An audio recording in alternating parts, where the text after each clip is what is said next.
Disclaimer: this is a fictional dramatization created for artistic, emotional, and educational storytelling purposes. All characters and events are entirely fictional and created using AI tools. No impersonation, misrepresentation, or harm is intended. The content contains scenes of danger involving child characters. However, no real persons or minors were involved in its production. Grace's Love Stories produces scripted, AI-generated stories that promote, entertain, inspire kindness, and emotional connection. We respect our viewers and strictly adhere to YouTube's policies. Our story began on that fateful night when the Alpha King was supposed to choose my sister, but instead he walked to me and growled, "She is mine." Now that story continues. I, the wolfless Omega, found the strength of a storm within me. He, the cursed king, found in me the hope for healing. Every night my touch soothed the darkness on his skin, and we believed we had conquered the ancient evil, that we had found a fragile peace. But we were wrong. The curse wasn't dying, it was only lying in wait. And tonight it will strike back, threatening to consume not only him, but me as well, forever. The peace we had fought for was a quiet, living thing. It resided in the steady beat of Merrick's heart against my back as we slept, in the way the morning light no longer seemed to mock the shadows in our keep, but instead filled them with a soft, gentle glow. 2 years. 2 years since the storm inside me had awakened to answer the storm in him. 2 years of a slow, meticulous healing that was as much a part of our daily life as the meals we shared and the silent conversations we held with a single glance across the great hall. The winter storm pack, once a sea of hostile faces, was now my family, their loyalty a fierce and protective shield around us. Winterfang was home. Tonight, the fire in our chambers crackled, its flames casting dancing patterns of gold and crimson on the stone walls.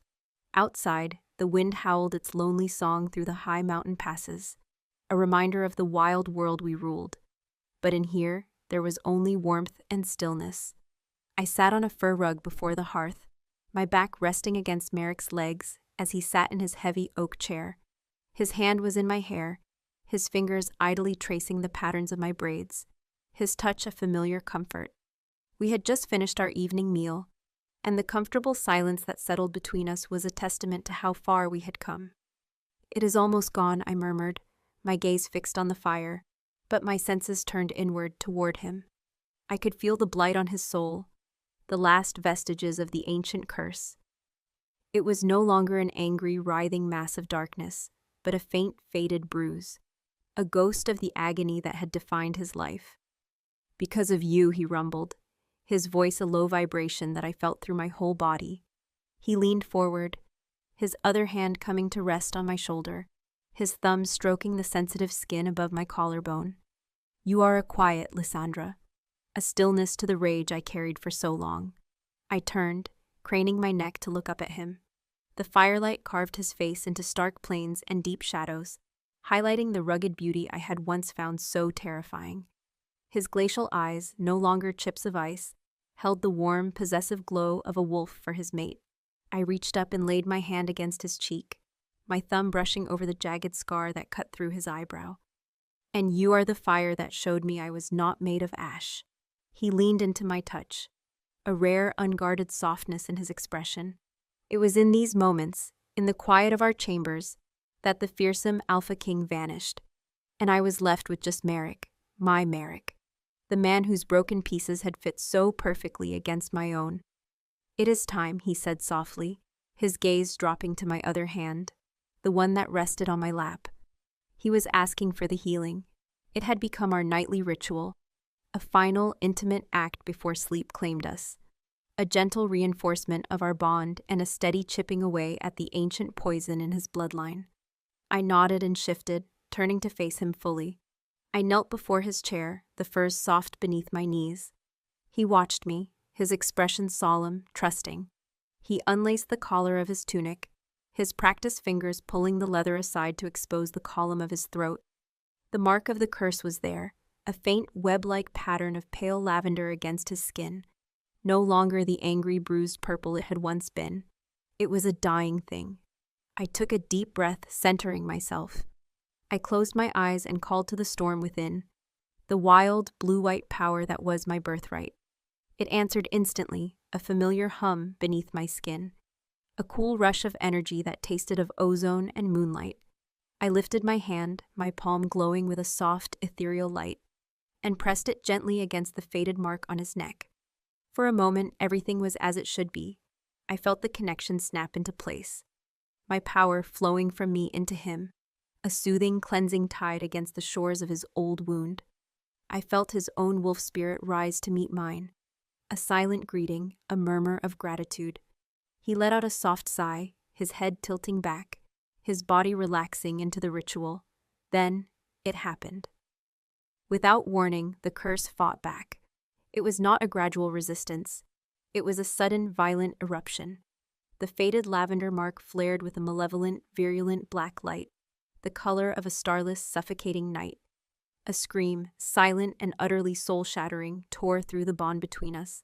It was a sound of pure hatred, of ancient, undying malice. The dormant poison, which we had believed so close to eradication, awakened with the fury of a cornered viper. A wave of black energy, icy and sharp as shattered glass, blasted out from the mark.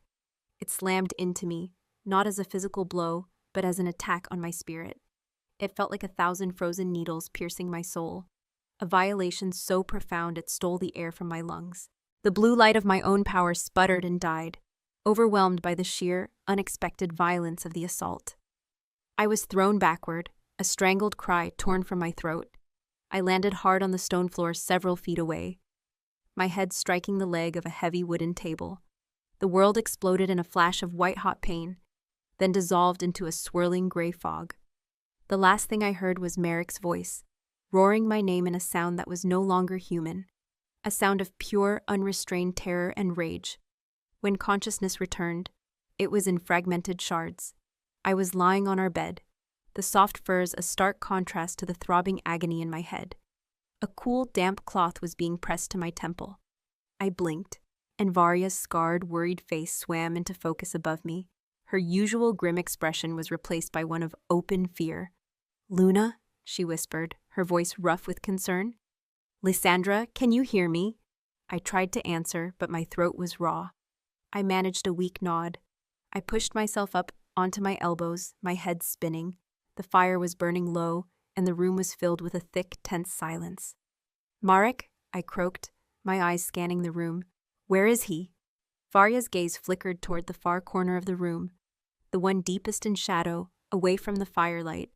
I followed her look and my heart seized. He was there, pressed into the corner as if trying to force himself through the very stone of the walls. He was not the Alpha King. He was a caged animal. His hands were braced against the wall, his head hung low, his powerful shoulders trembling with the force of his suppressed fury. The scent rolling off him was a toxic storm of self-loathing, guilt, and a terrifying bone-deep fear. "Merrick," I whispered again, my voice stronger this time. I tried to swing my legs off the bed, but a wave of dizziness washed over me, and a sharp, burning pain in my right arm made me gasp. I looked down, from my wrist to my elbow, a series of thin, black lines snaked across my skin. Like frozen lightning or the veins of a dying leaf, they were cold to the touch. A deathly, unnatural chill that seemed to suck the warmth from my very bones. It was the mark of his curse. It had branded me. Seeing it, Merrick let out a choked, guttural sound, a noise of such profound agony it felt like a blade twisting in my own gut. "Get away from her," he snarled at Varya, his voice a broken, ragged thing. "All of you, get out!" Jorand, who had been standing guard by the door, his face a grim mask of shock, stepped forward. "Alpha, you are not—" "Out!" Merrick roared, slamming his fist against the stone wall.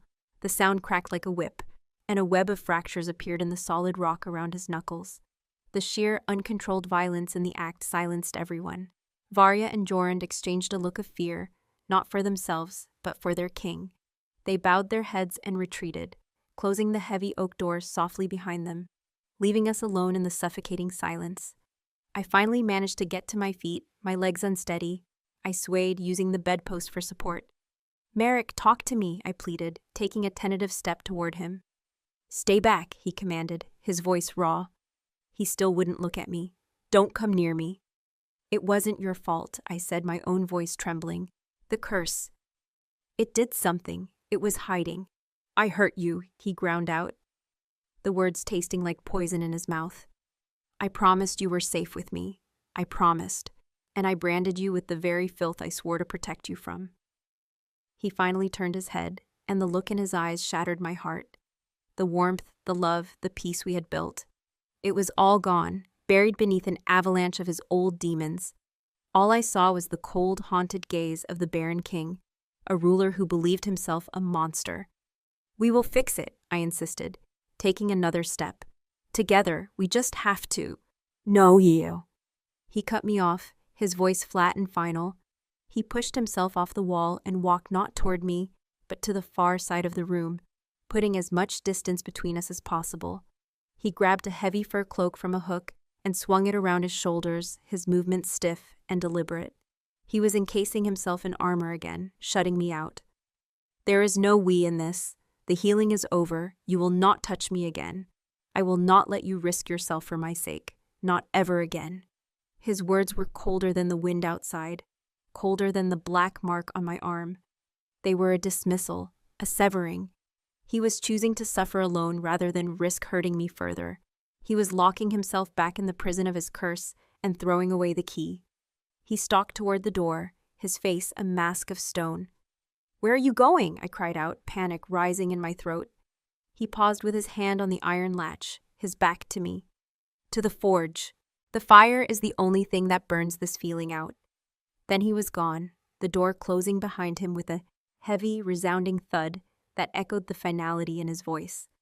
I was left alone in the sudden cold of the room, staring at the alien black marks on my arm, the brand of his pain, and the proof of his fear. The peace we had built over 2 years had been shattered in a single violent moment. The next days were a special kind of hell. Merrick kept his word. He did not come to our chambers. He did not speak to me. I saw him only at the evening meal in the great hall, where he sat at the head of the dais, a remote and forbidding figure of ice and stone. He would not meet my eyes. He retreated so far into himself that his power, which usually filled the keep with a sense of security, now felt like an oppressive, chilling weight. The pack felt it too. The easy laughter and camaraderie vanished, replaced by tense whispers and anxious glances. Their alpha was suffering, and the bond between their Luna and Alpha was fractured. The entire pack was off balance. I refused to accept it. Every night I went to the forge, hoping to find him, to break through the wall he had built. But he wasn't there. He had abandoned his one solace because he knew I would seek him out in it. He was actively avoiding me, cutting me out with surgical precision. The black lines on my arm did not fade. They remained, a cold and constant reminder of the night our world broke. On the 5th day, as the first snows of true winter began to fall, a sentry from the lower gate sent word of an arrival. A lone traveler, a she-wolf, requesting an audience with the Alpha King. She would not give her name, saying only that she was called by the mountain and the blood. Merrick, in his dark mood, would have normally sent such a person away, but something in the cryptic message piqued his interest. Desperate for any distraction from his own torment, he granted the audience. I stood on the balcony overlooking the main courtyard as she was escorted in. She was ancient, her gray fur so pale it was almost white against the snow. She was stooped with age, leaning heavily on a twisted staff of what looked like petrified wood.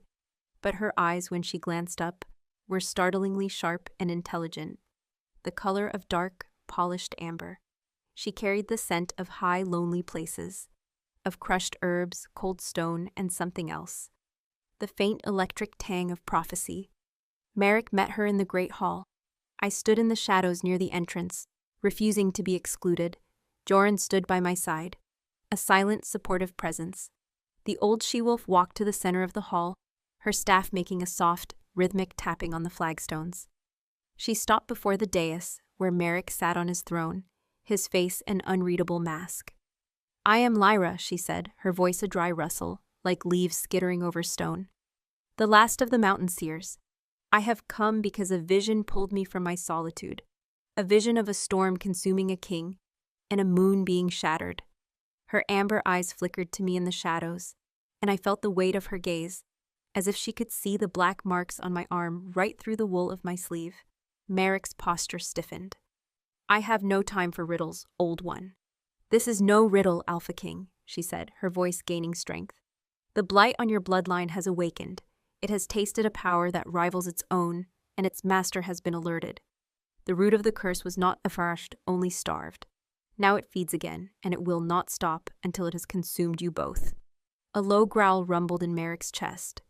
"What do you know of my curse?" "I know it was woven by the Shadow Weavers," she replied. And at the name, a collective gasp went through the few elders present in the hall. It was a name from dark legends, a pack of blood mages thought to have been wiped out centuries ago. "I know they did not merely poison your line. They tethered it to their master.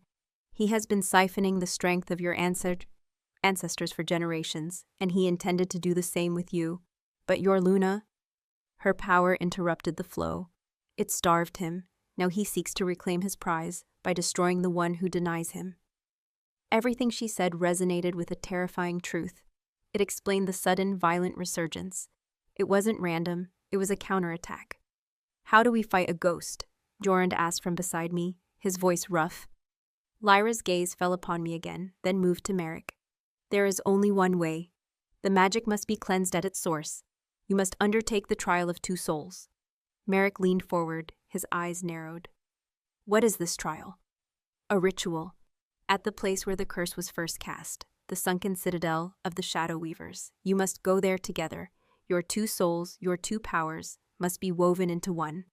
Only a perfect union, a bond of absolute trust, can overwhelm and destroy the original casting.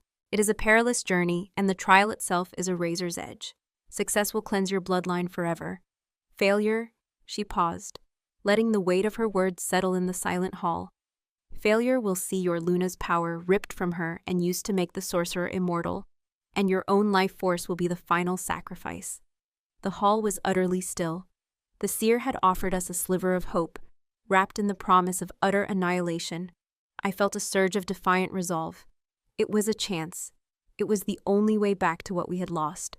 I stepped out of the shadows, the black marks on my arms seeming to burn with cold. Merrick's head snapped toward me, and for the first time in days, he truly looked at me. I saw the desperate love and the terrible fear warring in his eyes. He saw the resolve on my face, and his own expression hardened into an impenetrable wall of granite.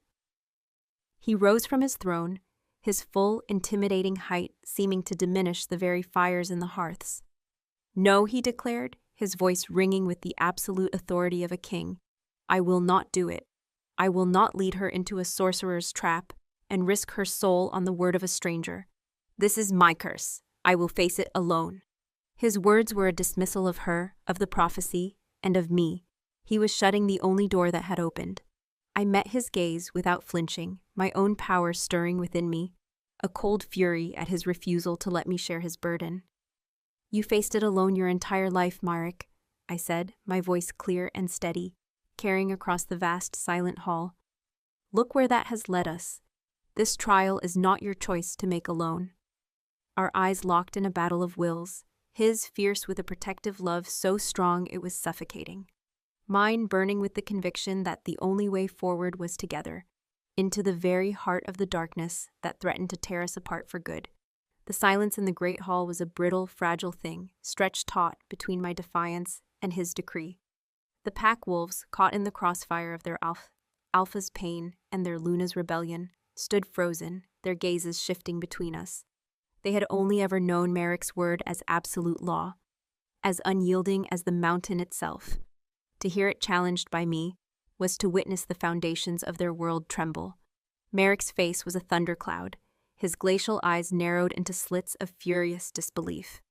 The authority of the Alpha King radiated from him in palpable waves, a crushing pressure meant to bring any challenger to their knees. But I would not kneel, not this time. "This is not a debate," he bit out, his voice dangerously low, each word a chip of ice. "My decision is final. The seer will be given provisions and sent on her way. You will remain within these walls, where you are safe." "Safe?" I echoed, and a bitter, humorless laugh escaped my lips. I held up my right arm, pulling back the sleeve of my dress to reveal the ugly black veins of the curse's brand, that snaked across my skin. They seemed to pulse with a cold, dark light in the flickering torchlight. Does this look safe to you, Merrick? Your curse has already marked me. It has already found me. Hiding me behind stone walls is like trying to hide from the winter by standing in an open field. The cold will find you regardless. A muscle clenched in his jaw, and his gaze fell upon the marks. I saw a flicker of raw, unadulterated agony in his eyes before he masked it with ice. That was his weakness, his guilt, and it was the one thing I had to break through.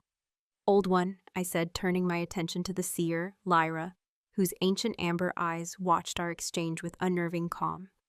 Tell me of these shadow weavers. How can we fight an enemy we know nothing about? Lysandra! Merrick's voice was a whip crack, a command to be silent. I ignored him, my focus entirely on the seer. Tell me, I repeated, my voice imbued with the quiet authority of a Luna who would not be silenced. Lyra gave a slow, deliberate nod, a gesture of respect that was a clear defiance of the Alpha King's will. They were a clan of the deep forests, long before your pack claimed these mountains, she began, her voice a dry whisper that carried to every corner of the silent hall. They did not draw their strength from the moon goddess or the spirit of the hunt. They drew it from blood, from pain. Their magic is one of tethers and siphons.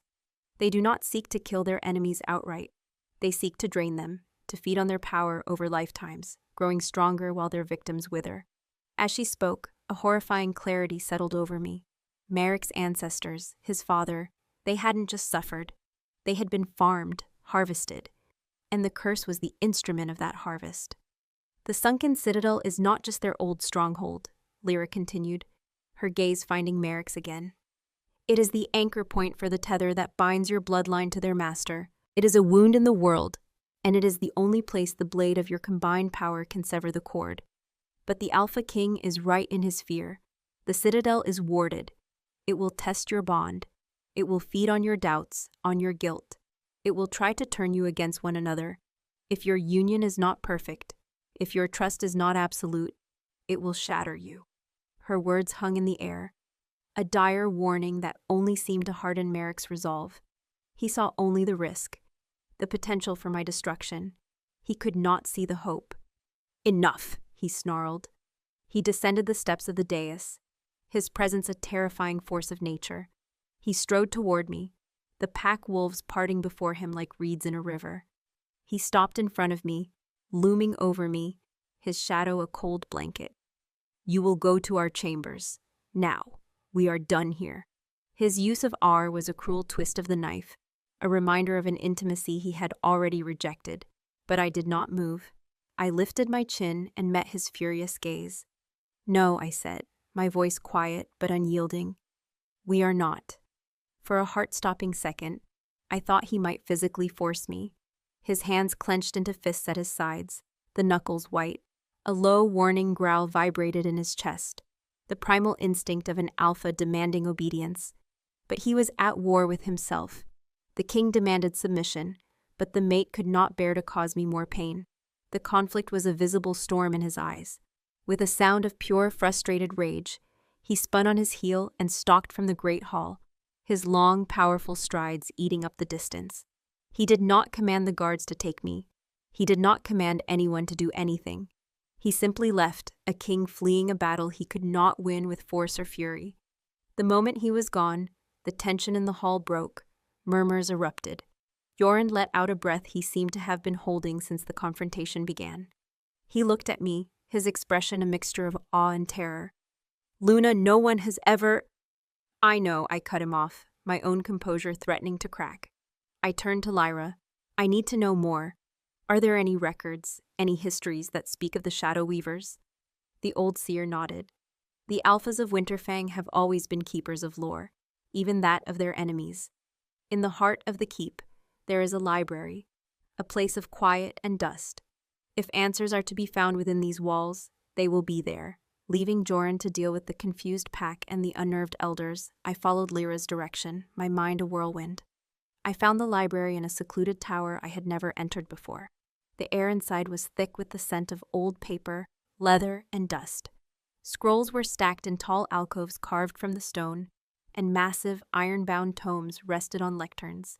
their pages filled with the spidery script of generations of pack historians. For hours I searched, my fingers growing numb from the cold, my eyes aching from deciphering faded ink by the light of a single lantern. Most of the texts were pack lineages, records of battles, and treaties.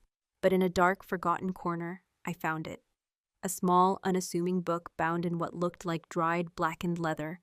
There was no title on the cover. A sense of profound dread washed over me as I opened it. It was a journal, the personal account of a historian from centuries ago, a wolf named Kalen, who had been tasked with documenting the war against the Shadow Weavers. His handwriting grew more erratic, more frantic with each passing page. He wrote of their horrifying magic, of warriors falling not to blades, but to a creeping, wasting sickness that drained their life force. He wrote of the sorcerer who led them, a being of immense power who could not be killed by conventional means. Then I found the passage that made my blood run cold. The tether is not just a siphon, Kalen had written, his script a desperate scrawl. It is a mirror. The curse placed upon the Droven Alpha was a twisted reflection of a flaw that already existed. The sorcerer did not create a weakness. He found one and poisoned it. The first Alpha King bore a seed of doubt in his heart, a fear that his strength was not enough to protect his people. The curse fed on that fear, turning it into a blight that has passed from father to son. Each generation, the Alpha of Winterfang is born not just with a crown, but with a seed of self-loathing, a kernel of despair that the curse nurtures until it consumes him. To break the tether is not just to fight the sorcerer. It is to conquer the doubt that has been the true prison of the Dravon line for centuries. A mirror, it fed on doubt. Merrick's guilt, his pushing me away, his insistence on facing this alone. He thought he was protecting me, but he was feeding the very curse he was trying to fight. His self-loathing was its sustenance. The journal fell from my numb fingers, landing with a soft thud on the dusty floor. I finally understood. The trial wasn't just about combining our power. It was about healing the true wound, the one that had festered in Merrick's bloodline for generations, and he could not do it alone. Just then, a commotion from the courtyard below drew my attention. I went to the narrow library window and looked down. A warrior, one of the scouts from the Southern Patrol, was half stumbling, half carried toward the keep's entrance. His horse was lathered in sweat, and the man himself was pale, his eyes wide with a terror that went beyond the fatigue of a hard ride. He was clutching something in his hand. My heart began to pound, a slow, heavy drumbeat of dread. I ran from the library, my footsteps echoing in the empty stone corridors. I arrived at the great hall just as Jorand was helping the scout into a chair.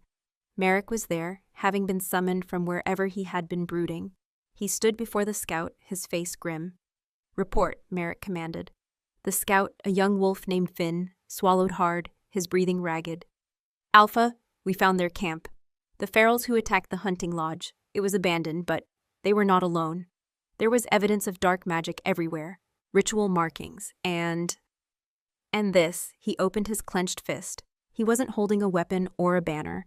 He was holding a small, simple object that had no business being in a feral camp hundreds of miles to the south. It was a silver clasp, shaped like a winter rose. The breath left my body in a painful rush. The world tilted, the torchlight swimming before my eyes. I knew that clasp. I had worn it in my hair on the night of the choosing, the night Merrick had claimed me. It had been lost in the chaos as he pulled me from the glade, from my old life. I had assumed it was trampled into the mud, gone forever, but it was here, clean, polished, placed deliberately in that camp for my scout to find. It was a message, a declaration. I can touch what is yours.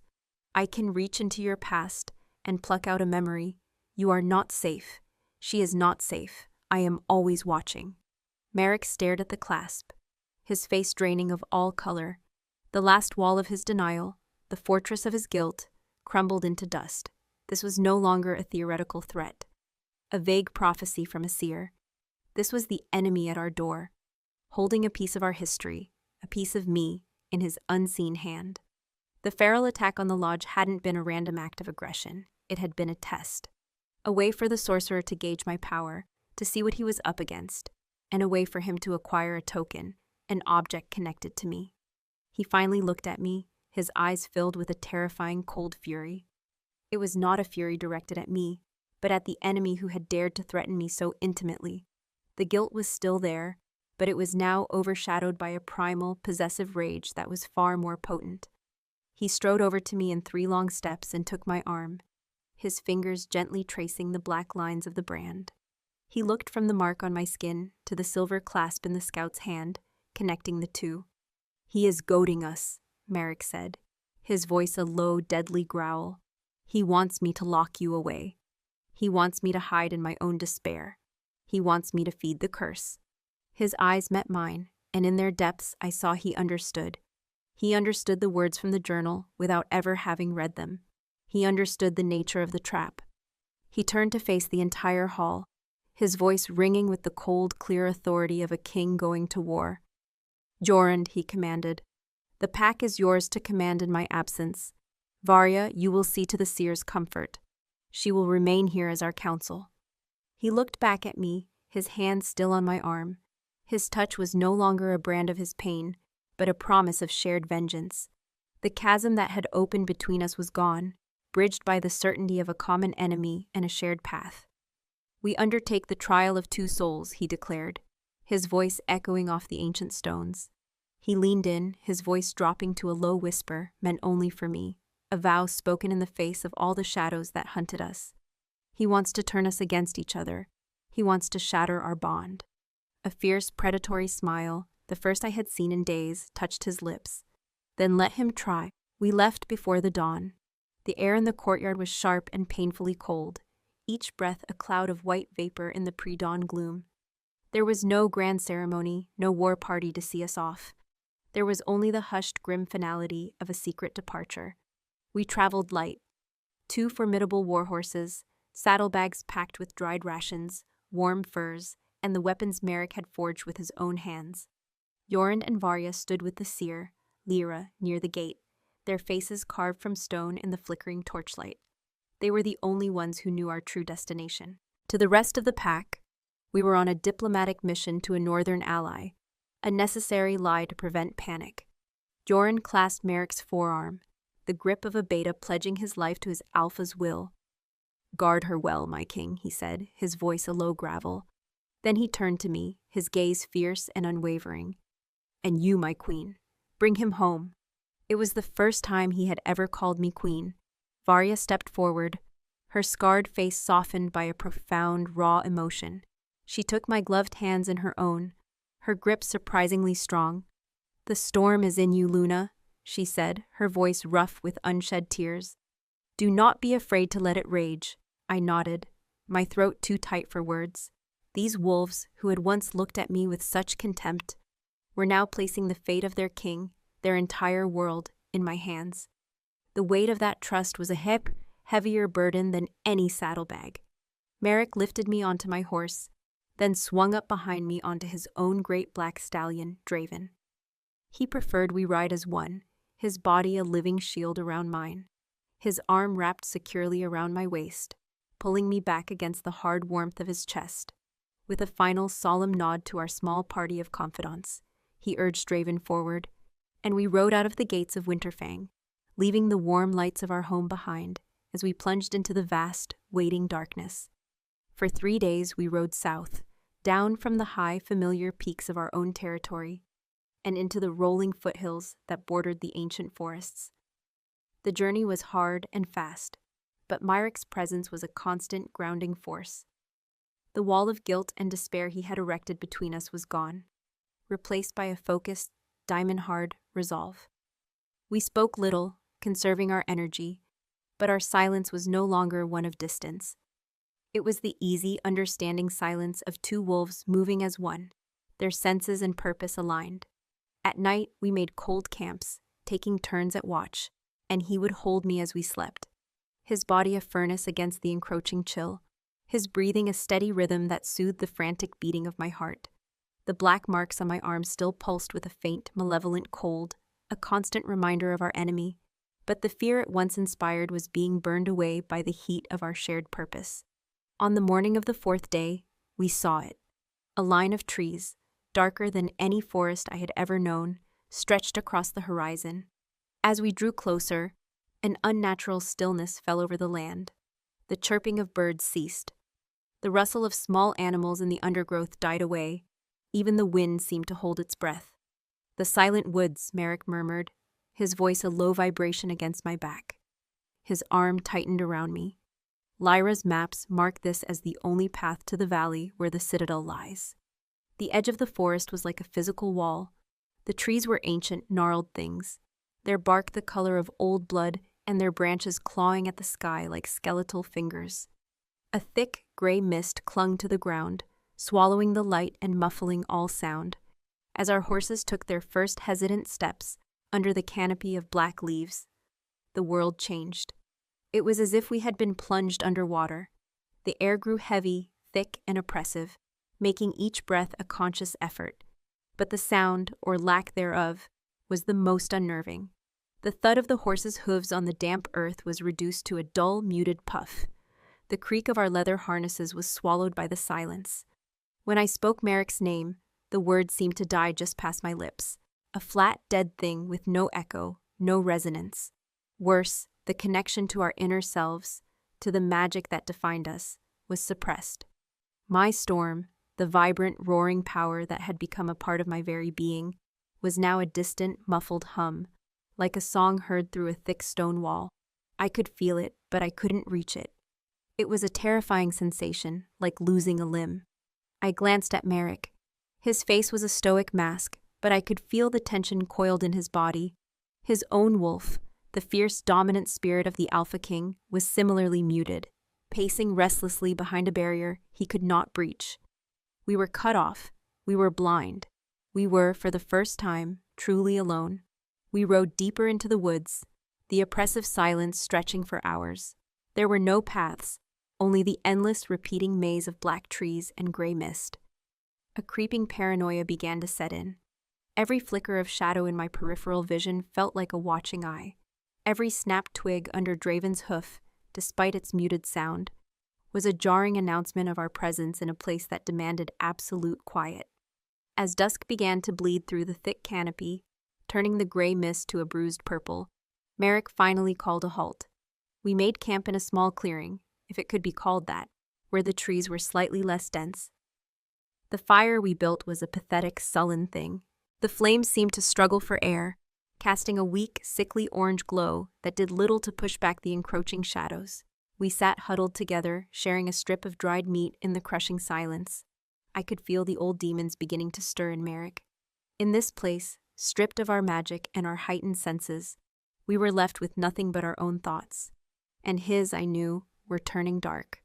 The journal's words echoed in my mind. The curse fed on that fear, turning it into a blight. His hand, which rested on his knee, was clenched into a fist. "This place," he finally said, his voice a rough, strained whisper that barely carried the few feet between us. "It feels like the curse, an emptiness, a void, where there should be life." He looked at me, and in the dim firelight, I saw the guilt returning to his eyes. "I brought you here, into this." "No," I said immediately, my own voice a low, fierce whisper. I reached out and covered his fist with my hand, my fingers lacing through his. "We came here, together. Don't let this place trick you, Merrick. Don't let it whisper the sorcerer's lies into your ear. Your doubt is his strength. Our trust is his poison." He stared at our joined hands, his thumb stroking the back of my palm. The tension in his shoulders eased fractionally. He was fighting. He was actively battling the ingrained self-loathing that had been his companion for a lifetime.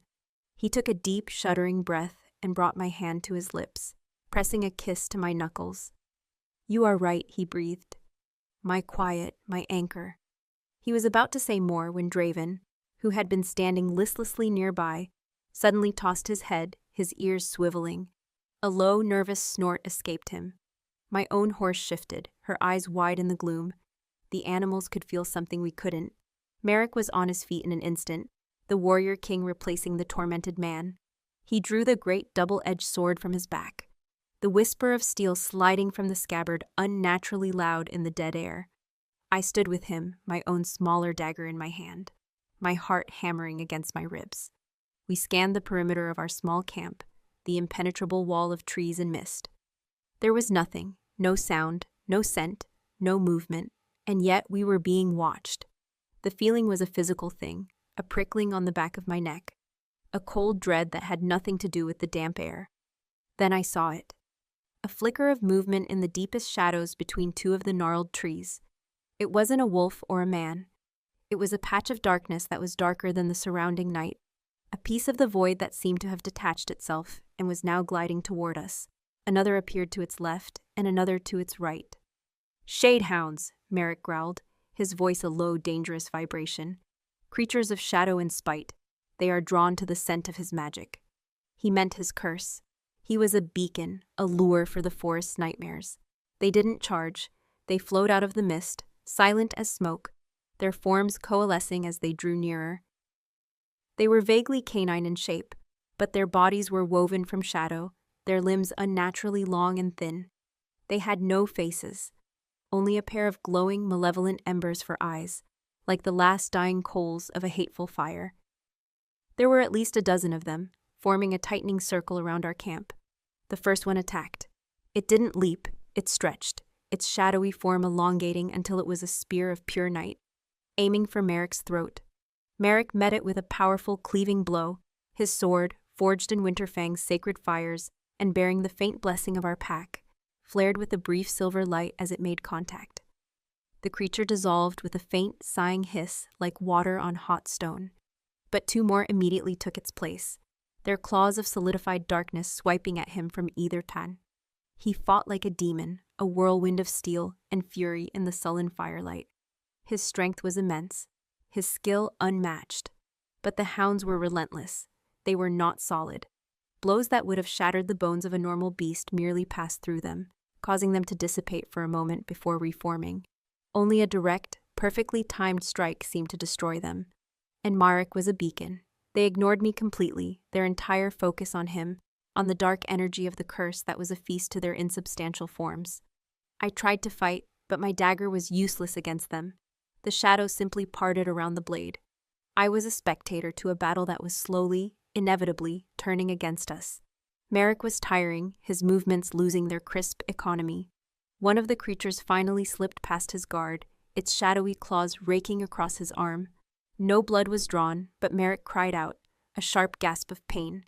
Where the claws had touched, his sleeve was blackened, and the skin beneath felt burned by an unholy cold. They were not just attacking his body, they were draining his life force, feeding on the very energy that fueled him. Another hound latched onto his leg, and I saw the curse on his neck, visible above the collar of his tunic, flare with a sickly black light. The creature was drawing power directly from it, strengthening itself while weakening him. He stumbled, going down on one knee, his breath coming in ragged gasps. The circle of hounds tightened, their ember eyes glowing with hungry anticipation. Seeing him falter, seeing the life being siphoned out of him, broke something inside me. The terror, the helplessness, the rage. It all coalesced into a single defiant roar in my soul. My power, my storm, was still there, trapped behind the magical suppression of the woods. I could feel it beating against the walls of its prison, desperate to answer my call, to protect my mate. I would not let him die, not here, not like this. I closed my eyes and reached inward, not with a gentle call, but with a primal scream of will. I clawed at the barrier, tearing at the thick, suffocating blanket of silence that smothered my spirit. For a moment, there was only resistance, a crushing, absolute pressure. Then, with a feeling like bone and sinew tearing, something gave way. Power, raw and uncontrolled, exploded from me. It was not the cool, gentle light of healing. It was the unrestrained fury of a blizzard, the cataclysmic birth of a star. A nova of pure, blue-white energy erupted from my body in a silent, expanding sphere. There was no sound, but the force of it was a physical blow, throwing Merrick flat and blasting me off my feet. The fire in our camp was instantly extinguished, its embers turned to ice. The very air flash froze, turning the mist into a swirling tempest of razor-sharp ice crystals. The shadehounds, caught in the blast, never stood a chance. They didn't just dissipate, they were annihilated, their shadowy forms torn apart and vaporized by the sheer, unadulterated force of the light. For a single blinding moment, the clearing was illuminated with the light of a false dawn. Every gnarled tree, every frozen leaf, etched in impossible, stark detail. Then, as quickly as it came, the light vanished. Darkness and a profound, ringing silence rushed back in. I lay on the frozen ground, my body trembling from the violent backlash of forcing my power through the barrier. The black marks on my arm were glowing with a faint residual blue light, and the unnatural cold that had lived in them was gone, burned away by my own magic. I pushed myself up, my gaze frantically searching the darkness. "Merrick?" A groan came from a few feet away. He was getting to his feet, shaking his head as if to clear it. He looked around the clearing. The shadehounds were gone. The oppressive, magical silence of the woods felt thinner, cracked. The air still vibrated with the echo of my power. The trees nearest to us were coated in a thick, shimmering layer of frost, a perfect circle of winter in the heart of the cursed forest. He stared at the impossible frost, then his gaze found me. He moved to my side in 2 strides, his hands hovering over me as if afraid to touch. His eyes, wide with a mixture of awe and dawning horror, searched my face. "You saved us," he breathed, his voice filled with a reverence that made me tremble. He then lifted his gaze, looking up through the canopy as if he could see past the black leaves and into the starless sky beyond. The awe in his face was slowly being replaced by a grim, terrible certainty. "Yes," he said, his voice dropping to a low, fatalistic rumble. His eyes met mine again, and in them I saw the full weight of what I had done. "And in this dead, silent world, you have just lit a bonfire. You have just screamed our location to the one being we were trying to hide from." There was no time for awe, no time for fear. Merrick's grim prediction had seared away everything but the primal, urgent need for survival. The moment he spoke, the hunt was on. He grabbed my hand, his grip like iron, and pulled me toward the horses. There was no discussion, no plan B, there was only flight.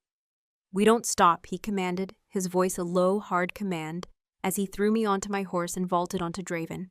"Not for anything. We ride until we are out of this cursed forest." He was wrong. We were never leaving the forest. The forest was now coming for us. We galloped through the unnatural twilight, the horses' hooves pounding a frantic, desperate rhythm against the damp earth.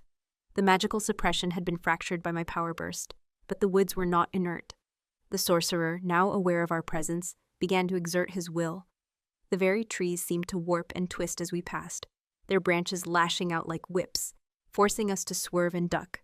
Gnarled roots, thick as a wolf's thigh, erupted from the ground directly in our path, seeking to trip the horses and send us sprawling. The oppressive silence was gone, replaced by a chorus of malicious whispers that slithered through the mist, just at the edge of hearing. They were formless, venomous things, weaving in and out of the sound of the wind, speaking our deepest fears aloud. "Wolfless Omega." The whispers hissed, a sound meant only for me, a cruel reminder of the shame I had carried for so long. "You think a single spark makes you a flame. He will cast you aside when he is whole." I gritted my teeth, ignoring the poison, my focus narrowed to the powerful back of the man riding just ahead of me, but the whispers targeting Merrick were far more insidious. I saw him flinch as a voice, sounding chillingly like his father's, curled through the air. "Baron King, you lead her to her death. Just as you failed to save me, this is your legacy, son. A throne of bones and a line ending in ash." Merrick let out a furious roar, a sound of pure primal rage, and spurred Draven on faster, trying to outrun the ghosts of his own bloodline. The curse on his neck pulsed with a faint black light, feeding on his anguish. This was the sorcerer's true attack. Not with claws, but with memory. Not with beasts, but with the poison of despair. "Don't listen," I shouted, my voice feeling small and thin against the malevolent chorus. "He's trying to separate us. He's using your own pain against you." Suddenly, the path ahead was blocked. A wall of shimmering, spectral figures materialized from the mist, their forms translucent and wavering. They were wolves, warriors of the winter storm pack, but their eyes were hollow sockets of sorrow, and their bodies were riddled with ghostly wounds.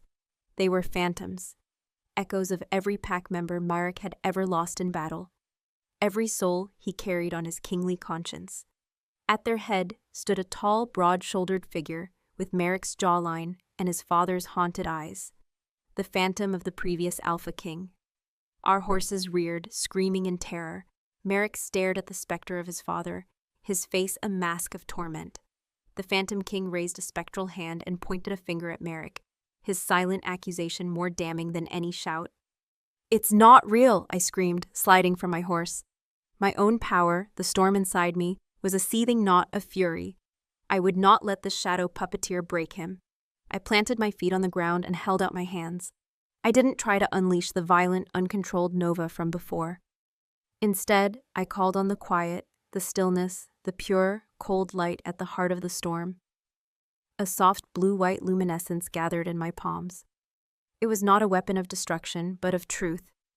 It was the light that illuminates, the light that banishes shadows not by burning them, but by showing them for what they are, empty. I pushed the light forward, not as a blast, but as a gentle, inexorable wave. As my light washed over the phantoms, they began to fray at the edges, their forms dissolving like smoke in a strong wind. The whispers shrieked, a sound of frustrated rage, and the ghostly figures dissipated, leaving only the silent, gnarled trees. The ghost of Merrick's father was the last to go, his accusatory gaze holding his sons for a moment longer before vanishing into nothingness. Merrick was breathing heavily, his knuckles white where he gripped Draven's reins. He looked from the empty space where the phantoms had been to me, his eyes filled with a dawning, fierce clarity. He saw not a liability he had to protect, but an ally, a partner, the other half of his own strength. He didn't need to speak.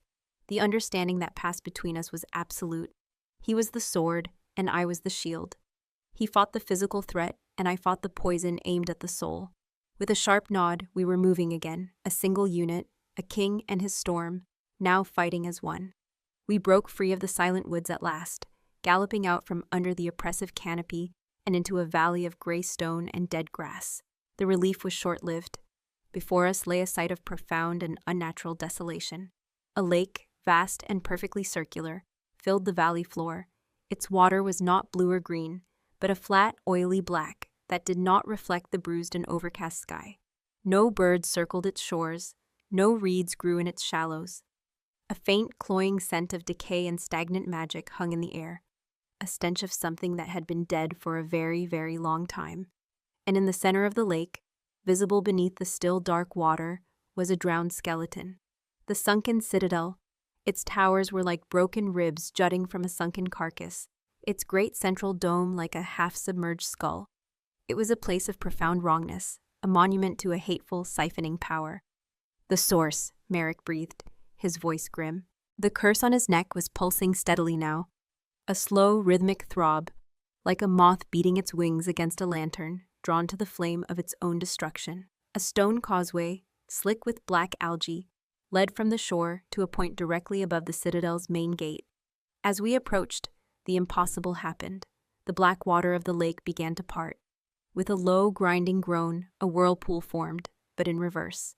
The water was not being sucked down, but pushed away, creating a dry, descending staircase of stone that led from the end of the causeway down into the dark, waiting maw of the citadel's entrance.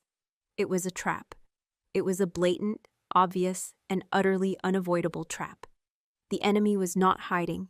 He was inviting us in. "He grows arrogant," Merrick growled, dismounting. He drew his sword, its silver length seeming to drink the dim light. "He thinks because he has seen your power, he can control it. He thinks our only option is to walk into his parlor," I finished, sliding from my own horse and drawing my dagger. My hand was steady. The fear was still there, a cold knot in my stomach, but it was overshadowed by a white-hot, righteous anger. This sorcerer had tormented Merrick's family for generations. He had stolen my power. He had tried to turn us against each other. Now we were coming to his door to collect the debt. We walked down the dripping stone steps. The waters of the lake held back on either side of us like walls of liquid night. The air grew cold and heavy, tasting of wet stone and something metallic, like old blood. The moment we stepped through the great arching gateway of the citadel, the water crashed down behind us, the sound a deafening roar of finality. The staircase was gone. We were sealed in. The interior of the citadel was a nightmare of architecture. The corridors were not straight but curved, like the veins and arteries of some colossal beast. The stone walls, slick with moisture, seemed to pulse with a faint, sickly luminescence. Writhing runes were carved into every surface, not glowing with power, but dark and inert, like tattoos on dead skin. The oppressive atmosphere was a physical weight, designed to crush the spirit. The pull on Merrick's curse was an undeniable compass, leading us deeper into the labyrinth. We moved with our backs to one another, a slow, revolving circle of vigilance. Merrick's sword, ready for a physical threat, my senses alert for a magical one. We passed through vast, empty chambers that felt like hollowed-out organs, their purpose lost to time, but their lingering aura of pain and suffering a palpable miasma. Finally, we reached the heart. A pair of immense iron-bound doors stood before us, and the pull of the curse was an agonizing, irresistible siren song from beyond them. Myrick put his shoulder to the door and pushed. With a groan of rusted metal, it swung inward, revealing the source of all our pain. It was not a throne room or a study, it was a place of sacrifice. The chamber was circular, its domed ceiling so high it was lost in shadow. In the very center stood a jagged black altar of obsidian, its surface crisscrossed with channels designed to carry blood. But it was what hovered above the altar that stole our breath. It was a heart, a human-sized heart, but made of a pulsing, crystalline shadow. It was petrified, yet it beat with a slow, malevolent rhythm. From this dark heart, 1,000 thin, black, vein-like tendrils snaked out, connecting to the runes on the walls, the floor, the ceiling.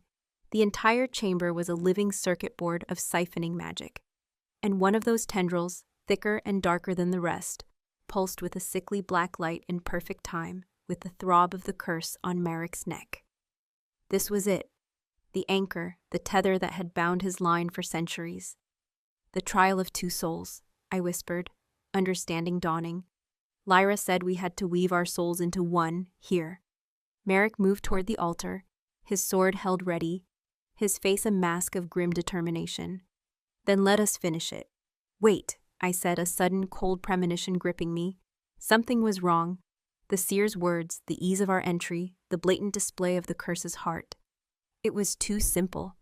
I reached out, my instincts screaming at me, and laid my hand flat on the cold obsidian of the altar. The moment my skin made contact, a vision, brutal and absolute, exploded behind my eyes. I was not me. I was the ancient sorcerer, centuries ago, standing in this very room. I felt his triumph as he finished the ritual, casting the curse. I saw him tether the Drovan Alpha's doubt, creating the first link. But I saw more.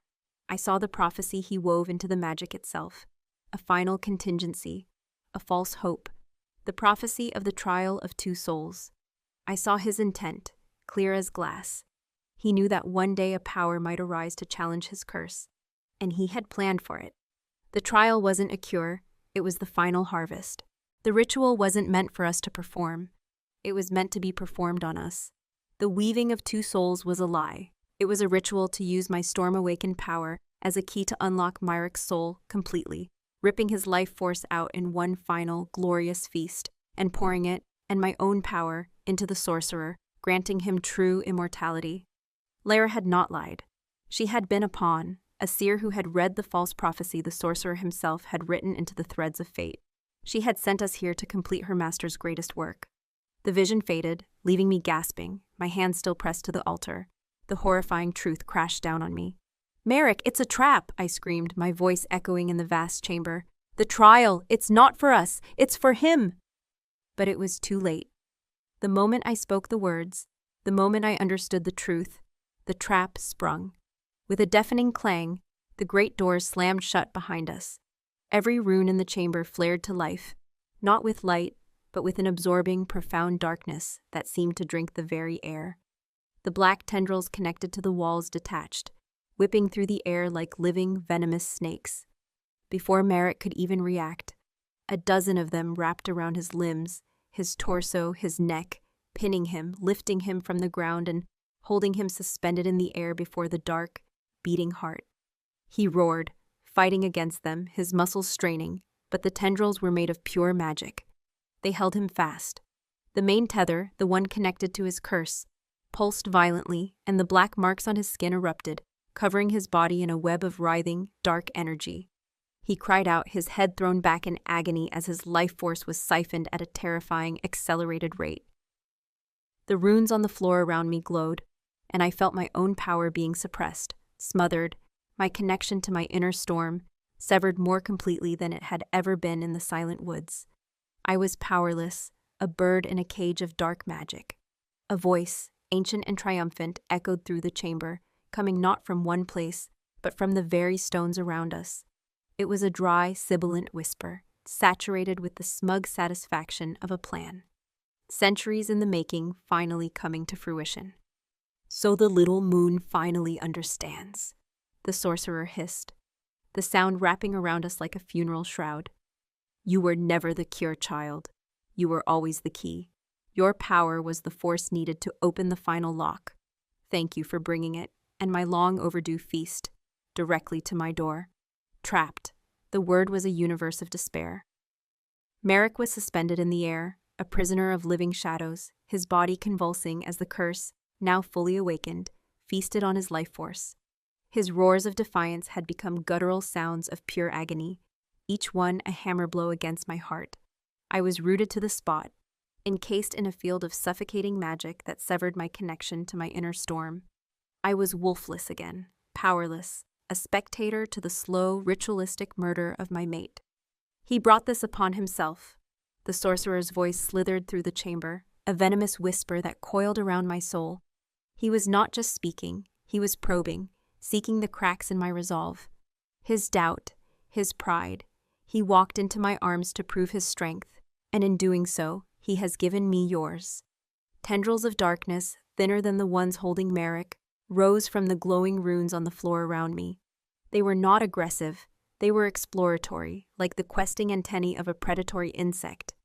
They brushed against my arms, my legs, my throat, and with each touch, I felt a sickening drain. He wasn't just suppressing my power, he was tasting it, savoring it, preparing to devour it whole. "No," I choked out, my voice a pathetic rasp. I pulled at the invisible bonds, my muscles straining against the magical cage, but it was like trying to fight the tide. Myrick's head lolled, his strength fading. The fierce light in his glacial eyes was dimming, replaced by a gray haze of exhaustion and pain. He managed to lift his head, his gaze finding mine across the chamber. His lips moved, forming my name in a silent, desperate plea. It was not a plea for rescue. He knew I was as trapped as he was. It was a plea for forgiveness, for leading me here, for failing. Seeing that look, that utter despair in the eyes of the strongest man I had ever known, shattered the last of my fear. It cauterized the wound of my helplessness and forged it into something hard and sharp. Rage. A pure, cold, incandescent fury that had nothing to do with my stolen power and everything to do with the soul of the woman who would not, could not, watch her mate be destroyed. "Your anger is useless," the sorcerer mocked, sensing the shift in me. "It is just spice for the meal to come." The tendrils around me tightened, their exploratory touch turning into a hungry grip. They began to pull, not just at my energy, but at my very essence, trying to drag the dormant storm from the depths of my soul. I felt a tearing sensation, a spiritual violation that was 1,000 times worse than any physical pain. My vision began to tunnel, the edges turning dark as my life force was drawn toward the crystalline heart hanging above the altar. This was it, the final harvest, the end. But as the darkness closed in, a thought, clear and defiant, cut through the pain. The sorcerer was a parasite. His magic was one of tethers and siphons. He did not create, he only stole. My power, the storm inside me, was a part of me. It was woven into the fabric of my being. He could not simply take it. He had to pull it from me, which meant, for a fraction of a second, the connection was still mine. The cage had a key, and I was holding it. I stopped fighting against the tendrils. I stopped pulling back. To the sorcerer, it must have felt like I was finally surrendering, my will broken. But I was doing the opposite. I was leaning in. I focused every last ounce of my will, my love, my rage, not on the power he was stealing, but on the one thing in this room he could never touch. My bond with Merrick. I poured everything I was into that connection. It was no longer a gentle flow of healing light, but a desperate, silent scream of pure intent. "Merrick, look at me, not with your eyes, with your soul. He thinks this cage is our prison, but our bond is his. He has tethered himself to us. Feel me. Across the room, Merrick's head snapped up. His dimming eyes widened. I felt a flicker of recognition, a faint, questioning pulse through the bond. He felt it. He felt me, not the powerless woman trapped in a circle of runes, but the essence of his mate, the other half of his soul, calling to him across the void.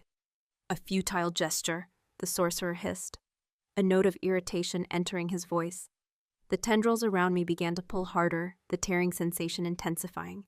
He was trying to rip the connection apart before it could fully form. "Don't fight the curse, my love," I projected, my thoughts a frantic, desperate torrent. "Don't fight the tendrils, that's his battle. That's the physical world. Our fight is here, in the space between us. He feeds on your doubt, so trust me now. Trust me as you never have before. Let go of the guilt. Let go of the fear. Let go of everything but me." It was the greatest gamble of our lives. I was asking him to surrender to the very thing that was killing him. I was asking him to stop fighting, to lay his soul bare, and to trust that I would be there to catch him. I felt his hesitation, the lifetime of ingrained self-loathing, the warrior's instinct to never give up. I felt the seed of doubt, the one the curse had nurtured for so long, whispering that this was a trick, that he would be annihilated. "I am your quiet, Merrick," I pleaded, my own consciousness beginning to fade under the strain. "I am your anchor. Let go," and then he did. I felt the shift through the bond, a profound, terrifying release. He stopped straining against the tendrils. He stopped fighting the agonizing pull of the curse. He let it all go, and in that void, in that absolute surrender, he turned the entirety of his spirit, his will, his love, his very being, toward me. He poured himself into our bond, a rushing tidal wave of pure, unconditional trust. The sorcerer let out a shriek of triumph, believing Myrick's spirit had finally broken. The siphoning intensified, the great crystalline heart pulsing with a furious, greedy light. The tendrils holding Merrick began to glow, conduits for the final, massive transfer of power. But the power wasn't just flowing from Merrick to the heart. It was now flowing through the bond between us. Merrick had, in his act of ultimate trust, opened the floodgates. He had given me everything. And my soul, my spirit, even severed from my magic, swelled with the influx of his raw, indomitable life force. I was no longer just me, I was us. The sorcerer had made a fatal error. He had assumed our powers were separate things to be stolen and consumed individually. He had never comprehended the nature of a true mate bond, that two souls could become so intertwined they were no longer divisible. He had tried to siphon from two wells, and in his greed, he had allowed them to merge into a single, unstoppable river. The tendrils around me, still pulling, trying to rip my dormant power from its cage, suddenly had a new target. They were connected to a soul that was now roaring with the combined life force of an alpha king and his mate. The siphoning reversed. A sound of shocked, infuriated disbelief echoed from the walls. The tendrils around me, which had been pulling, were now conduits. A torrent of raw energy, Merrick's life force, amplified by my own, fueled by our combined will, began to pour from me, through the tendrils, and into the Citadel's magical matrix. The runes on the floor around me, designed to suppress, were now being overloaded. They sputtered, flickered from black to a searing, angry red. The sorcerer tried to shut it down, to sever the connection, but it was too late. I had my hand on the pump, and Merrick was the wellspring. I pushed, feeding the Citadel's dark magic with a torrent of life it was never designed to handle. "Witch, what are you doing?" the sorcerer shrieked, his voice now laced with the first hint of genuine fear. The circle of runes around me exploded in a shower of stone and crimson light. The cage was broken, and my storm was free. It did not awaken with a roar. It awakened with the silent, absolute cold of the void between stars. The suppressed power, now unleashed and supercharged with Merrick's life force, erupted from me. The air in the chamber flash froze. A filigree of impossible frost spread from my feet, racing across the floor, up the walls, coating every dark, runic surface in a layer of shimmering, power-devouring ice. The glowing red runes winked out one by one, their magic choked and frozen into silence, the tendrils holding me shattered into a million frozen shards. I stood free in the center of a maelstrom of my own making, my eyes glowing with a light that was no longer just blue, but a burning silver white, the color of a winter moon at its zenith. I was no longer a shield. I was a reckoning. I lifted my head and looked at the great crystalline heart. It was the source, the anchor, and it was still draining my mate. I raised my hands, and the full, unrestrained fury of my power answered. It was not a nova of uncontrolled energy this time. It was a focused, channeled lance of pure, absolute cold. A beam of silver-white light, silent and unstoppable, shot from my hands and struck the dark, beating heart. There was no explosion. There was only a profound, crystalline shattering. The heart did not break apart. It was unmade. The dark magic that held it together was annihilated, its structure collapsing at a molecular level. It imploded, turning into a cloud of glittering black dust that was instantly frozen by the residual cold. The moment the heart was destroyed, the tether was broken. The 1,000 black tendrils connected to the walls and ceiling convulsed, then went limp, turning to dust and falling to the frozen floor. The tendrils holding Merrick vanished. He fell. His body, suddenly released, dropped like a stone toward the obsidian altar below. With a cry, I threw myself forward, a wave of frigid air cushioning his fall, just enough that he landed on the altar with a heavy, jarring thud, instead of a fatal, bone-shattering impact. I scrambled onto the altar beside him. He was alive, unconscious, but alive. The writhing black web of the curse was gone from his skin, but in its place, the original mark on his neck was glowing with a malevolent dying light, a final, spiteful pulse of the severed magic. His breathing was shallow, his life force depleted to a dangerously low ebb. The trial was won, the tether was broken, but the victory was hollow if I could not bring him back from the brink. A low, guttural chuckle echoed through the chamber, weak but filled with undiluted hatred. You have broken your toy, little moon. You have severed my connection, yes. But the poison remains in his blood. He will die, slowly and in agony, and you will watch. I am immortal. I will simply wait another century and find another bloodline to feed upon. You have won nothing. The sorcerer's voice was fading, his presence in the citadel receding. As his power source crumbled, he was right. Breaking the tether had not removed the poison. It had only stopped the siphoning. Merrick was still dying. I looked down at my mate, at his pale, still face. I looked at the fading cursed mark on his neck. And I looked at my own hands, which still thrummed with a power I was only just beginning to comprehend. The power of a winter storm. The power of absolute cold. Poison needs a medium to exist. It needs warmth. It needs life. What if I didn't try to heal the poison? What if I didn't try to neutralize it? What if I froze it? It was a terrifying, insane idea. An act of such magical brutality, it could kill him just as easily as the curse. But as I looked at his fading life, I knew it was the only choice we had left. I am not just the quiet, Merrick, I whispered, my voice trembling as I laid my glowing hands on either side of his face. I am not just the anchor. I leaned down, my forehead resting against his, my lips close to his ear. I closed my eyes and called upon the deepest, coldest, most absolute aspect of my power. I am the storm, I vowed, and the storm has come for you. I unleashed it, not as a weapon, but as a final, desperate act of purification. A wave of profound, soul-deep cold poured from my hands into his body, targeting the last vestiges of the curse. I felt his body arch in a silent scream, as the absolute zero of my magic met the malevolent heat of the poison. For a terrible, eternal second, two opposing forces of nature warred within his very veins. Then with a final, sighing release, the last glow of the curse on his neck winked out, its magic not just broken, but frozen, shattered, and utterly annihilated. He went still, terribly, completely still. His chest did not rise. His heart did not beat. I had done it. I had saved him from the curse, only to kill him with the cure.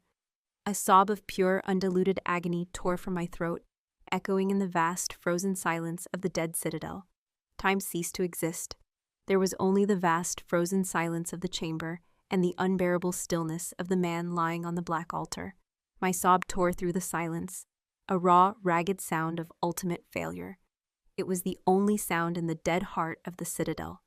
I had won the war against a centuries-old sorcerer, only to lose everything that mattered in the final desperate battle. My hand trembled as I laid it on Merrick's chest, over the place where his strong, steady heart should be beating. There was nothing, no thrum of life, no faint flutter of a spirit clinging to its mortal shell, only a profound, unnatural cold that seemed to radiate from his very bones. A cold I had put there. "No," I whispered. The word a prayer, a denial, a curse. "No, no, no," I pressed my ear to his chest, listening, pleading with the universe, with the moon goddess, with any entity that might hear me, to give me a sign. There was only silence. The silence of the void. The storm inside me, the great cataclysmic power that I had unleashed, was now a quiet, hollow thing. It had answered my call, it had purged the poison, but the cost had been absolute. The silver-white light that had blazed from my hands faded, leaving me feeling empty, scoured out. A vessel that had poured out its entire contents and was now left with nothing but the dregs of despair. I slumped over his body, my forehead resting on his still chest, the cold of his skin a mirror of the encroaching ice in my own soul. This was a prison far worse than the gilded cage I had first inhabited in Winterfang. This was a tomb, and I was its sole, eternal occupant, forever chained to the memory of what my own power had wrought. The whispers of the sorcerer, his final parting curse, echoed in my mind. "You have won nothing," he was right. Vengeance was a hollow victory. Power was a cruel joke. I would have traded all of it, every last spark, to feel the simple, steady beat of Merrick's heart beneath my hand again. My tears, hot and stinging, fell onto the cold leather of his tunic, freezing into tiny, glittering crystals of grief upon impact. It was my fault. I had demanded this trial. I had pushed him, challenged him, refused to let him face his demons alone, and in my arrogance, in my desperate need to prove myself his equal, I had led him to this. The disgraced Omega, the wolfless whelp, had finally found her power and had used it to murder a king. My sister would have been a better Luna. She would have been wise, political. She would have never gambled her alpha's life on a surge of untamed, untested magic. A new sound broke the silence, a soft, rhythmic cracking. At first, I thought it was the citadel settling, the frozen stones groaning under the strain of my magic. But it was closer. It was coming from him. I lifted my head, my tear-filled eyes widening. A fine web-like pattern of cracks was spreading across the surface of the obsidian altar, originating from where Merrick's body lay. The stone itself was breaking apart. Then I saw it. The thinnest, most delicate layer of shimmering frost that had coated Merrick's skin, a residual effect of my power, was beginning to sublimate, turning directly into a fine, ethereal mist that rose from his body like a departing soul. And beneath that mist, something was happening. A faint, impossibly soft light began to glow from within his chest. It was not the cold silver white of my storm, nor the angry black of the curse. It was a warm, gentle gold, the color of the sun's first rays on a winter morning. It pulsed once, softly. My breath caught in my throat. I stared, not daring to believe. The golden light pulsed again, stronger this time. It was his heart. No, it was more than his heart. It was his wolf, his soul. The core of his being, which had been suppressed and poisoned for a lifetime, was finally, truly, free. The curse had not just been a siphon. It had been a cage around his spirit. And my magic, in its absolute cold, had not killed him. It had shattered the cage. The light swelled, spreading through his veins, a river of liquid sunlight chasing away the last of the unnatural chill. The pale, deathly pallor of his skin was replaced by a healthy, living warmth that radiated outward. The cracking of the altar intensified, and with a final groaning shudder, the black stone crumbled into a pile of glittering dust, leaving us on the bare floor of the chamber. And then he took a breath. It was not a gasp. It was a deep, shuddering, life-affirming inhalation, the first true, clean breath he had ever taken. His lungs filled with air untainted by ancient malice. His blood flowed through veins, unburdened by a generational poison. His eyes snapped open. They were no longer glacial ice flecked with silver. The ice was gone, melted away. In its place was the pure, clear, brilliant silver of a winter moon, blazing with a life and power that stunned me into silence. He looked at me, his gaze sharp and clear, and in those silver eyes I saw not the haunted king or the tormented warrior, but the soul of the man I loved, whole and untarnished for the first time. Lysandra, he rasped, his voice rough from disuse, but it was his voice, full of warmth and life. He reached up, his hand, no longer cold, cupping my cheek. His thumb brushed away a frozen tear. "You are crying." A laugh, choked with relief and disbelief, bubbled up from my chest. It was a wild, hysterical sound. "I thought I'd killed you." A slow, easy smile spread across his face. A smile of such genuine, unburdened peace that it transformed his entire countenance. The hard lines of pain that had been etched around his eyes and mouth for his entire life were gone. He looked younger, freer. "You did," he murmured, his silver eyes drinking me in. "You killed the Baron King. You killed the cursed thing that wore his face. But you did not kill me." He pushed himself up into a sitting position, his movements fluid and strong, all trace of his ordeal gone. "You saved me." He looked down at his own hands, turning them over, marveling at the feeling of his own untainted strength. He touched the spot on his neck, where the curse had lived for so long. There was no mark, no scar, no discoloration, only clean, healthy skin. The last physical trace of the sorcerer's evil had been completely erased. He looked at me again, his expression one of profound, humbling awe. "I felt it," he said, his voice low. "When your power came, I felt the poison freeze, shatter. And then, for the first time, I felt my own wolf, my true self, without the shadow hanging over it. It was quiet, the way you described. My storm had brought him his quiet. The realization was a dizzying, beautiful paradox. My wildness had brought him peace. My fury had brought him healing. We were not just two broken halves of a whole. We were the balance, the storm and the stillness, each containing the seed of the other.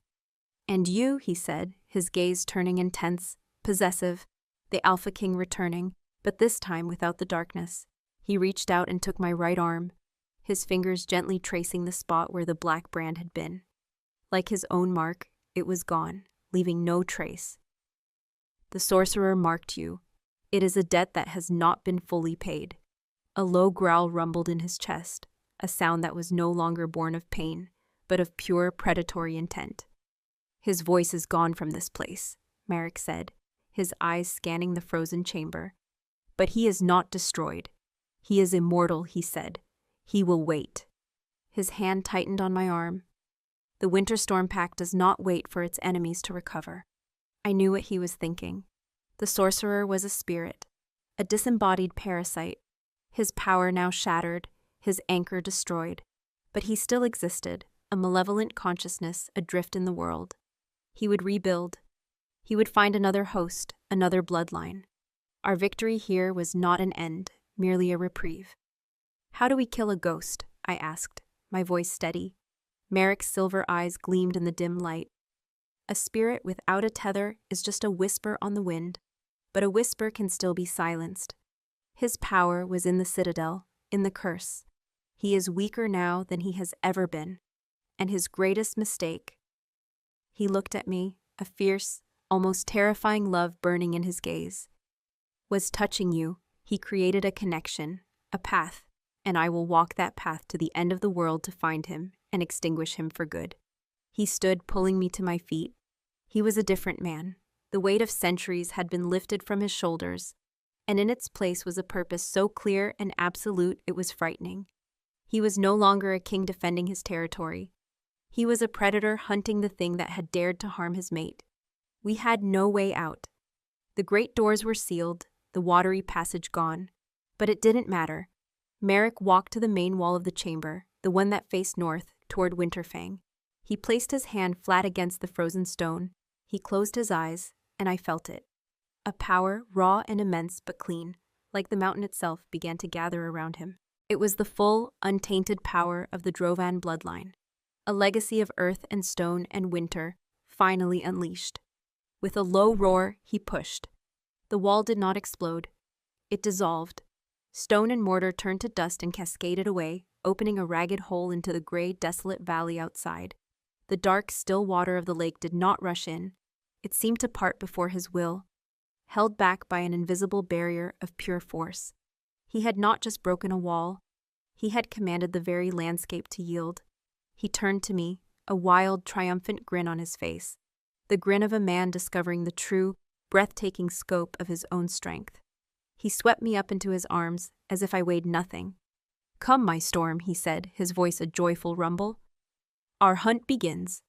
He carried me out through the hole in the citadel and onto the dry lake bed.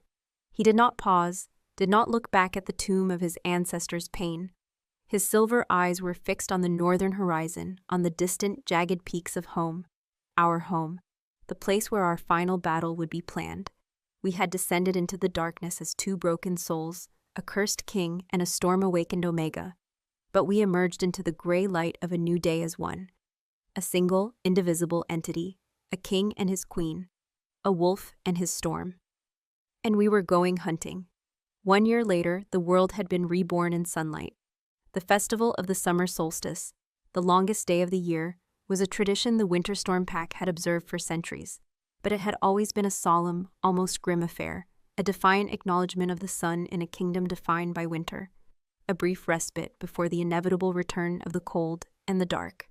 But not this year. This year, it was a celebration of pure, unadulterated joy. The great courtyard of Winterfang Keep, usually a stark expanse of gray stone and weapon racks, was transformed.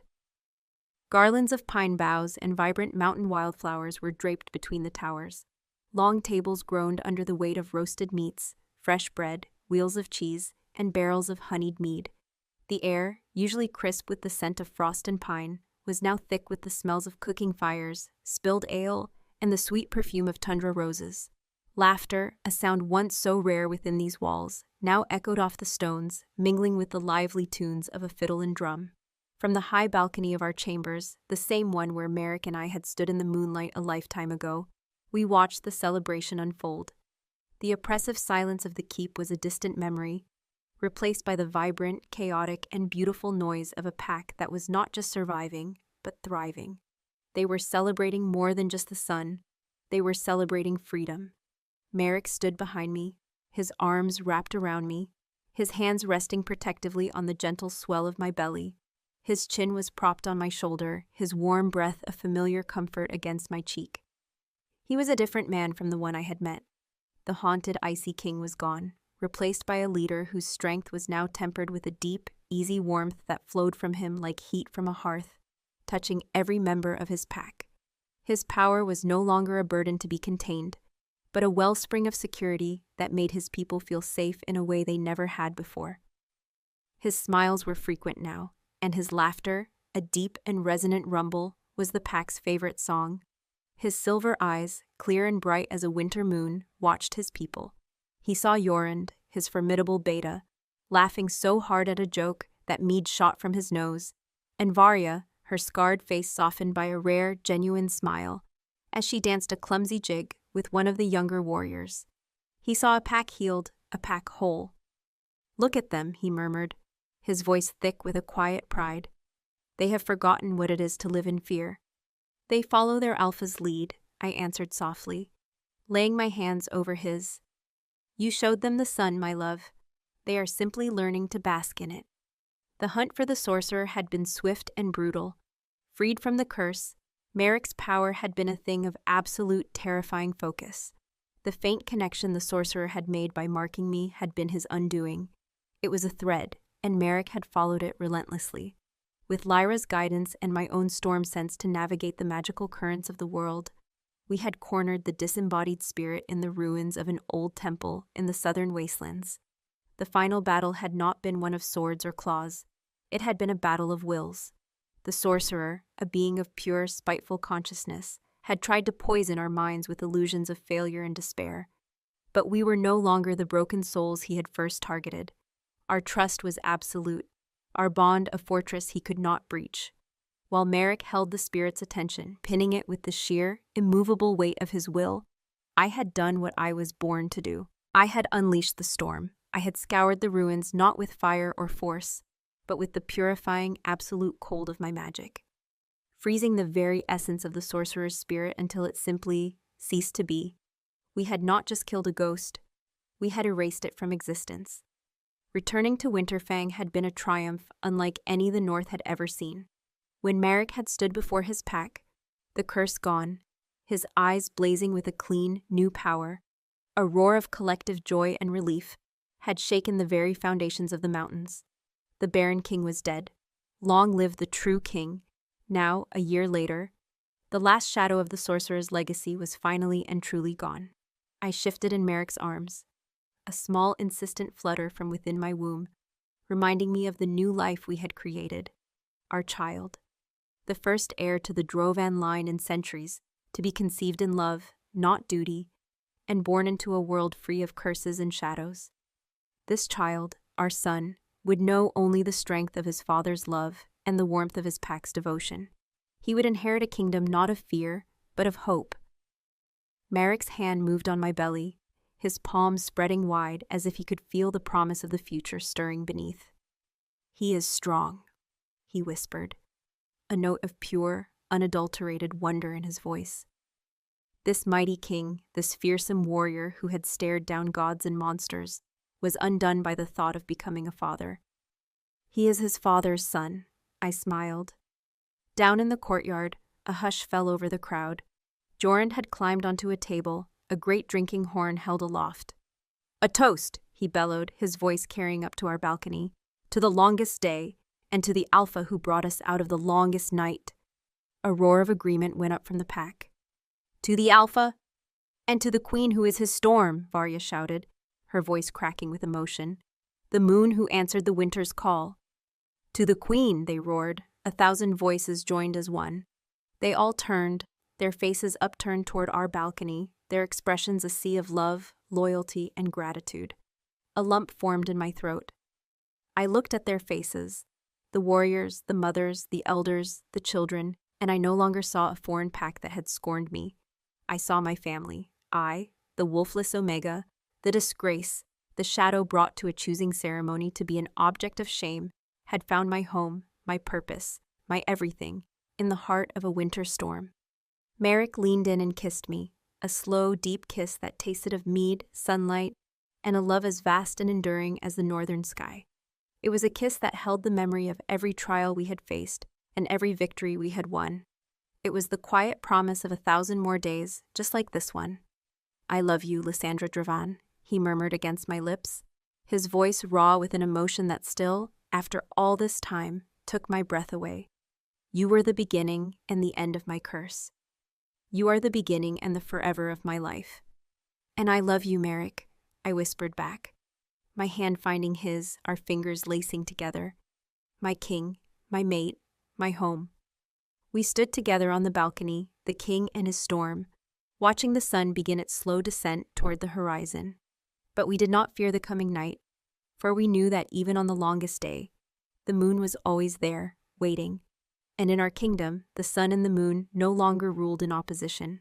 They reigned together in perfect, unbreakable balance. Our story, which had begun in shame and shadows, had become a legend whispered across the land, a tale of a cursed king, a hidden power, and a bond so strong it had healed a bloodline and remade the world.